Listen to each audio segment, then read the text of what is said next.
Nagkaroon umano ng advanced discussions ang Lakers at Dallas para kay PJ Washington. Kung pagbabasehan ang mga lumalabas na reports, mukhang willing naman ang Dallas na makipag-usap sa Lakers. Hindi lang para kay PJ Washington, kundi pati na rin kay Klay Thompson, basta makuha nila ang kapalit na gusto nila.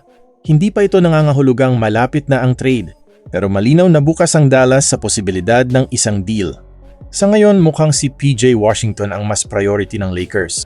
Hindi dahil mas malaking pangalan siya, kundi dahil siya ang mas akma sa kailangan ng roster.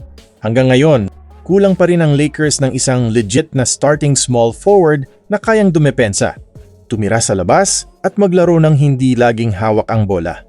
Sa sistema ni Luka Doncic, malaking bagay ang isang forward na kayang gumawa ng maliliit, pero importanteng trabaho sa magkabilang dulo ng court.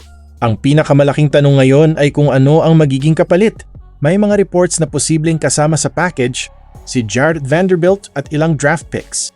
Pero kung iyon ang magiging presyo, kailangang pag-isipan ng mabuti ng Lakers kung sulit ba ang ibibigay nila. Limitado na rin ang natitirang draft assets ng team, kaya hindi sila pwedeng basta sumugal sa isang trade. Kung hindi matuloy ang trade para kay PJ Washington, dito ngayon pwedeng pumasok ang pangalan ni Klay Thompson. Ayon sa mga lumalabas na reports, may mutual interest umano ang Lakers at Klay. Pero sa ngayon, mas gusto pa rin ng Dallas na i-trade siya kaysa umabot sa buyout. Malinaw ang dahilan. Ayaw nilang mawala si Klay nang wala silang nakukuhang kapalit. Kung sakaling wala talagang mahanap na trade partner, saka palang posibleng pag-isipan ng Dallas ang buyout. Pero kahit mangyari iyon, hindi pa rin pabor ang sitwasyon sa Lakers. Lumalabas sa mga reports na isa ang Miami Heat sa mga team na posibleng maging bagong destinasyon ni Klay. Kaya kung talagang gusto siya ng Lakers, mas mataas ang tsansa nilang makuha siya sa trade kaysa hintayin ang buyout. Samantala, iba naman ang sitwasyon ni Jonathan Kuminga. Habang patuloy siyang inuugnay sa Lakers, marami ring Lakers analysts ang hindi pabor sa ideyang ito.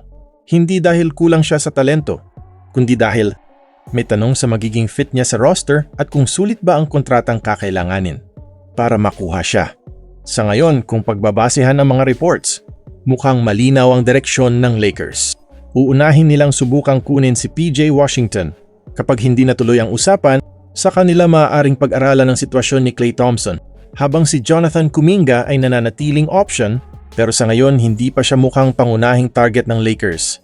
Kayo, ano sa tingin ninyo? I-comment ninyo po sa ibaba. At kung nagustuhan ninyo ang Lakers analysis na ito, huwag kalimutang mag-subscribe. Maraming salamat po.